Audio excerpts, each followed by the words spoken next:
This legend comes from the 16th century. At this time, Joachim van Nostitz was the owner of the Choha Castle. He had a very beautiful wife named Ulrika. Ulrika had beautiful, long, curly blonde hair and beautiful, piercing blue eyes. Ulrika and Joachim loved each other very, very much. Now, Joachim was a messenger for the king, and one day he was sent overseas. After 2 years, when Joachim returned home and was welcomed by the servants on the bridge, they unfortunately had bad news. Joachim's wife had given birth to a son while he was away. Joachim went down to the marble chamber, where at the fireplace he reflected upon what to do. During this time period, the appropriate punishment for an unfaithful wife was death. He knew the custom. However, he still loved his wife and was not willing to put her to death. In the morning, however, he had come to make a decision.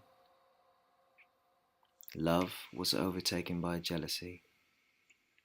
Troubled with his wife's unfaithfulness, he ordered her to be put to death, according to the family tradition, which is to be thrown into the well. Her bastard child was to be trapped alive in the wall above the fireplace in the marble chamber. Every so often in the inner courtyard now, Ulrika's ghost comes out of the well of unfaithful wives. She hurries to the marble chamber to find and appease her baby. Her ghost symbolizes death, disease, failure, and poverty. From stories told by eyewitnesses, seeing her is quite an unpleasant experience. Her face is terrifying, and her cry and wailing are even worse. Legend has it that she is the figure of a long blonde-haired woman, with a face that is cut and deathly, wearing dirty and torn clothes. Sometimes she even wanders through the forest, crying bloody tears. Now, ladies and gentlemen, if you happen to meet her, you may be cursed with suffering throughout the rest of your life.